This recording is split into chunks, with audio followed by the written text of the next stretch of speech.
کہ جس کے شوہر کا انتقال ہو جائے ان کی عدت کے بارے میں بھی جو حکم ہے کہ جو ہے کہ وہ 4 مہینے 10 دن ہے، تو وہ بھی جو ہے عام ہو جائے گا، سوری وہ بھی کیا ہو جائے گا، خاص ہو جائے گا۔ اسی طرح جس میں بھی جو ہے بالکل واضح 2 اور 2 4 کی طرح بات ہوگی وہ آپ کو خاص کے اندر شمار ہوگا۔ اب یہاں فقہ حنفی کا ایک اہم اصول بیان کیا جا رہا ہے، اس کو تھوڑا اچھے سے سمجھنا، ٹھیک ہے نا؟ ممکن ہے دوسرے فقہا کے پاس اصول کچھ الگ ہو، لیکن یہ فقہ حنفی میں اہم چیز ہے کہ جہاں پر بہت سے مسائل پیش آتے ہیں نا، تو وہاں پر اس اصول کو سامنے رکھا جاتا ہے، اور عوام کو نہیں معلوم ہوتا، ان کے سامنے کوئی حدیث لا کر دے دیں گے تو وہ حدیث کے بنیاد بنائیں گے، لیکن فقہ حنفی کا اصول کیا ہے یہاں یہ سمجھے۔ فرما رہے ہیں کتاب اللہ کے خاص میں خبر واحد کی وجہ سے اضافے کی گنجائش نہیں۔ یہ ایک اہم پوائنٹ ہے، اس کو یاد رکھ لینا۔ اگر قرآن کریم میں کوئی حکم خاص بیان ہوا، یعنی خاص الفاظ استعمال کیے گئے، حکم خاص کیا ہوگا؟ الفاظ خاص استعمال کیے گئے ہیں، اب حکم واضح قطعی الدلالت ہے، تو اب خبر واحد کے ذریعے، خبر واحد کسے کہتے ہیں؟ جو متواتر نہ ہو، ٹھیک ہے نا؟ اب خبر واحد کی وجہ سے اضافہ نہیں کر سکتے، آپ یہ نہیں کہہ سکتے کہ قرآن کریم میں یہ حکم ہے اور خبر واحد میں یہ بات آئی ہے، تو قرآن کریم میں کیونکہ یہ الفاظ خاص سیناریو کے تھے، خبر واحد کی وجہ سے ہم اس کو عام میں بھی لے سکتے ہیں۔ آپ ایسا نہیں کہہ سکتے، فقہ حنفی کا یہ اصول ہے۔ خبر متواتر کی بات نہیں ہو رہی، خبر واحد کی بات ہو رہی۔ کیوں؟ خبر واحد کیا ہے؟ ظنی ثبوت ہے نا۔ پرسوں ہم نے دیکھا کہ خبر واحد سے جو مسائل ثابت ہوتے ہیں وہ ظنی ثبوت ہوتے ہیں، جب وہ ظنی ہیں تو قطعی میں ظنی کے ذریعے جو ہے چینجز نہیں کر سکتے، یہ فقہ حنفی کا اصول ہے۔ اب یہاں دیکھیے مثال، جیسے اللہ رب العزت نے رکوع و سجود کا حکم دیا ہے، رکوع و سجود خاص ہیں جن کی مراد واضح ہے، خبر واحد سے معلوم ہوتا ہے کہ ان میں اعتدال بھی ضروری ہے، کیونکہ ایک صحابی رضی اللہ تعالیٰ عنہ نے بلا تعدیل ارکان نماز ادا کی، تو آپ صلی اللہ علیہ وسلم نے نماز کے اعادے کا حکم فرمایا۔ یہ چونکہ خبر واحد ہے، اس لیے رکوع و سجدے کے ساتھ اعتدال کو رکن نماز نہیں قرار دیا جا سکتا، البتہ حدیث کی وجہ سے اس کو واجب قرار دیا گیا۔ بات سمجھ میں آئی؟ تھوڑا باریک سا فرق ہے۔ دیکھیے قرآن کریم میں رکوع کرنے اور سجدہ کرنے کا حکم ہے، ٹھیک ہے؟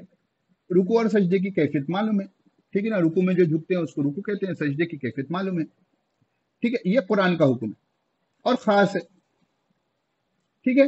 احادیث میں تعدیل ارکان جس کو ہم کہتے ہیں، تعدیل کا بھی حکم ہے کہ ایک صحابی نے جو ہے تعدیل سے نماز نہیں پڑھی، اعتدال سے نماز نہیں پڑھی، تو آپ صلی اللہ علیہ وسلم نے نماز دہرانے کا حکم دیا۔ تو اب قرآن کریم میں رکوع اور سجدے کا حکم ہے، اس لیے ارکان نماز میں رکوع اور سجدے کو رکھا گیا۔ حدیث کی وجہ سے اعتدال کو امام ابو حنیفہ رحمۃ اللہ علیہ نے رکن میں نہیں شمار کیا، لیکن کیونکہ حدیث میں ہے اللہ کے رسول صلی اللہ علیہ وسلم نے نماز کو دہرانے کا حکم دیا، تو اعتدال یعنی تعدیل ارکان کو امام ابو حنیفہ رحمۃ اللہ علیہ نے واجب میں شمار کر دیا۔ بات سمجھ میں؟ یہ نہیں کہ حدیث کے بالکل خلاف چلے گئے، یہ نہیں کہ حدیث کے بالکل خلاف چلے گئے، بلکہ حدیث کا جو حکم تھا، حدیث سے جو بات ثابت ہو رہی تھی، اس سے قرآن کریم کے خاص کو میں کچھ اضافہ کرنے کے بجائے قرآن کریم کا جو خاص ہے اس کو جو ہے ارکان میں رکھا شمار کیا گیا، اور حدیث میں کیونکہ تاکیداً جو ہے لوگوں کو نماز دہرانے کا حکم ہوا، اس لیے اس کو جو ہے واجب میں شمار کیا گیا۔ اور واجب کے بارے میں آپ کو معلوم ہے کہ کوئی جو ہے عمدن اس کو چھوڑے گا تو اس کی نماز نہیں ہوگی، بھول کر چھوڑ دیا تو جو ہے اس کو سجدہ سہو کرنا پڑے۔ بات سمجھ میں آئی کچھ؟ میں اس کو اور ایک اچھی مثال دیتا ہوں، جیسا بعض حضرات کہتے ہیں، نہیں تو پہلے اسی مثال کو اچھے سے سمجھیں۔ دیکھیے قرآن کریم میں نماز کا جہاں کہیں حکم ہے تو بہت سی جگہ پر جو ہے وَرْكَعُوا مَعَ الرَّاكِعِينَ کا ذکر ہے، تو رکوع کرنے کا آ گیا، تو ہم نے رکوع کو کیا کر دیا؟ ارکان نماز میں رکھ دیا، ٹھیک ہے؟ سجدہ کرنے کا حکم آ گیا تو ہم نے کیا کر دیا؟ سجدے کو بھی ارکان نماز میں لگا دیا، ٹھیک ہے؟ اب جب احادیث شریفہ آپ مطالعہ کرو گے تو رکوع اور سجدے میں مطلب وقت لگانا، اعتدال کے ساتھ کرنا، سکون سے کرنا، طمانینت کے ساتھ کرنا، اس کا حکم موجود ہے۔ اور بعض روایتوں میں جو ہے ایک صحابی رضی اللہ تعالیٰ عنہ جو ہے وہ تھوڑا جلدی سے نماز پڑھ لی، جیسا آج کل عام طور پر بندے چھوٹے بچے پڑھتے ہیں، مطلب میں وہ سمجھانے کے لیے تعبیر کر رہا ہوں، نہ وہ نہیں، تو انہوں نے رکوع اور سجدے میں جیسی تمانیت ہونی چاہیے تھی کسی وجہ سے انہوں نے نہیں کی، تو آپ صلی اللہ علیہ وسلم نے فرمایا کہ جاؤ تم نماز پھر سے پڑھو کہ تم نے نماز نہیں پڑھی۔ تو اب اس سے یہ سمجھ میں آ رہا کہ یہ بھی اعتدال جو ہے ہونا چاہیے، تمانیت جو ہونی چاہیے، رکوع میں تمانیت، سجدے میں تمانیت، یہ بھی ارکان میں ہونا چاہیے۔ ایک مطلب ایک عام انسان کو یہ بات سمجھ میں آتی ہے، لیکن فقہ حنفی کا اصول یہ ہے کہ کتاب اللہ میں جو چیز خاص ہے تو اس خاص میں آپ کچھ اٹیچمنٹ جو ہے خبر واحد کے ذریعے نہیں کر سکتے، کیونکہ یہ جو حدیث آئی تھی وہ خبر واحد تھی، تو لیکن خبر واحد کا اپنا درجہ ہے سنت رسول کا، تو اس کو کیا کیا، کیونکہ اللہ کے رسول صلی اللہ علیہ وسلم نے نماز میں اعتدال نہ کرنے کی وجہ سے نماز دہرانے کا حکم دیا، اس لیے امام ابو حنیفہ رحمۃ اللہ علیہ نے یا فقہ حنفی میں اعتدال ارکان کو، تعدیل ارکان کو واجب میں رکھا۔ جتنے بھی ارکان قیام ہیں، سجدہ ہے، اس کی ایک مثال میں دے دیتا ہوں چھوٹی، جہاں وضو کرنے کا حکم ہے سورہ مائدہ کی آیت میں، تو جو ہے جب تم نماز کا ارادہ کرو تو کیا کرو، اپنے چہرے کو دھو لو، اپنے ہاتھوں کو دھو لو، اپنے سر کا مسح کر لو، اور اپنے دونوں پاؤں ٹخنوں کے ساتھ دھو لو، ٹھیک ہے نا؟ سورہ مائدہ میں یہ حکم ہے، تو امام ابو حنیفہ رحمۃ اللہ علیہ کے پاس وضو کے فرائض 4 ہی ہیں، کیوں؟ قرآن کا خاص حکم ہے۔ اب آپ امام شافعی رحمۃ اللہ علیہ کے پاس دیکھو گے وضو کے فرائض 6 ہیں، 4 تو یہی ہیں، دوسرا اس کے اوپر ایک نیت کرنا فرض ہے، امام شافعی رحمۃ اللہ علیہ کے پاس انما الاعمال بالنیات کی وجہ سے، اور انما الاعمال بالنیات خبر واحد ہے، اور دوسرا ایک فرض امام شافعی رحمۃ اللہ علیہ کے پاس کیا ہے؟ ترتیب۔ ترتیب کی دلیل کیا دیتے ہیں شوافی حضرات، میں بھی کیونکہ مسلکن شافعی، وہ یہ دیتے ہیں کہ اللہ کے رسول صلی اللہ علیہ وسلم کی حیات طیبہ میں آپ صلی اللہ علیہ وسلم کا اس ترتیب کے علاوہ دوسری ترتیب سے وضو کرنا ثابت نہیں، یعنی پہلے چہرہ دھونا، پھر ہاتھ دھونا، پھر سر کا مسح کرنا، پھر دونوں پیر ٹخنوں سمیت دھونا، یعنی فرائض کی ذکر پر، اس لیے یہ بھی ہمارے پاس کیا ہے؟ فرائض میں سے۔ اب فقہ حنفی کا اصول کیا ہے؟ کتاب اللہ کے خاص میں خبر واحد کی وجہ سے کسی اضافے کی گنجائش نہیں ہوگی، تو نیت کو سنت میں رکھ دیا گیا، اور ایسا نہیں کہ نیت مت کرو بول کر کہتے ہیں، سنت میں رکھتے ہیں، نہیں رکھتے ہیں، ٹھیک ہے؟ اسی طرح جو ترتیب کو بھی سنت میں رکھ دیا گیا، تو جس حساب سے دلیل ہوگی اس حساب سے اس کا درجہ متعین کیا جائے گا۔ امید ہے بات سمجھ میں یہاں تک آ گئی۔ اسی طرح وضو میں غسل وجہ، غسل ایدی، مسح راس اور غسل رجل کا حکم دیا گیا ہے۔ یہ تمام الفاظ اپنے معنی کے لحاظ سے خاص ہیں، جن سے معلوم ہوتا ہے کہ یہ افعال وضو کے ارکان ہیں، مگر خبر واحد سے معلوم ہوتا ہے کہ وضو میں نیت، تسمیہ، پے در پہ غسل اعضاء بھی ضروری ہے، لہذا ان افعال کو وضو کے ارکان قرار نہیں دیا جا سکتا کہ اس سے کتاب اللہ کے خاص پر اضافہ لازم آتا ہے، البتہ ان کو سنت و مستحب کا درجہ حاصل ہے۔ اب دوسرے فقی، دیکھیں ہر فقی کا اصول ایک ہونا ضروری نہیں نا، امام ابو حنیفہ رحمۃ اللہ علیہ کا یہ اصول تھا کہ کتاب اللہ کے خاص میں خبر واحد کی وجہ سے کوئی اضافے کی گنجائش نہیں ہوگی، اب ان کے اصول کے اپنے دلائل ہیں، ٹھیک ہے؟ اب دوسرے فقی ہوں گے، وہ خود مجتہد ہوں گے، تو ان کا اپنا اصول ہوگا، اپنے اصول کے حساب سے ان کی اپنی دلیل ہوگی، تو اپنے دلیل کے حساب سے جو ان کا اصول ہوگا اسی بنیاد پر وہ احکام کو نکالیں گے، اخذ کریں گے، استنباط کریں گے۔ اسی لیے آپ دیکھنا کہ فقہا کا جو اختلاف ہوتا ہے نا، اصول کی بنیاد پر ہوتا ہے، تو جس اصول کی وجہ سے نماز میں ان کا اختلاف ہو، وہی اصول کی وجہ سے زکوٰۃ میں بھی ان کا اختلاف ہوگا۔ اگر حج میں آ گیا تو وہ اصول حج میں بھی وہی اصول کی بنیاد پر اختلاف ہوگا، کیوں؟ وہ لوگ روٹ کو پکڑتے ہیں، اصول کے حساب سے چلتے ہیں، ایسا نہیں کہ نماز کے احکام میں ایک الگ اصول طے کر دیا، روزے میں ایک الگ اصول طے کر دیا، حج میں ایک الگ اصول طے کر دیا، نہیں، پہلے اصول طے ہوتے ہیں، اصول کے بعد مسائل کو مستنبط کیا جاتا ہے، اور وہ اختلاف اگر نماز میں طہارت میں موجود تھا، وہی اختلاف آگے کی جگہ پر بھی وہی اصول ٹکرائے گا، تو وہی سیم اختلاف آئے گا۔ آپ ہدایہ میں اگر چاروں میں ہدایہ پڑھو گے نا، تو اس میں آپ کو بہت سی جگہ دکھے گا کہ جو ہے کہ جو اختلاف طہارت کے بیان میں تھا، آگے جاؤ کہ وہی اختلاف جو ہے اسی اصول کی بنیاد پر آگے بھی ملے گا۔ تو یہ کنسسٹنسی ہوتی ہے فقہا کے پاس، کیوں؟ وہ لوگ اصول کے ساتھ جاتے ہیں، اور آج کل جو لوگ ہوتے ہیں کہ جو ہے کہ کسی نے کہہ دیا کہ ایسا کر لیں، کسی نے کہہ دیا ایسا کر لیں، کسی نے کہہ دیا ایسا کر لیں، اور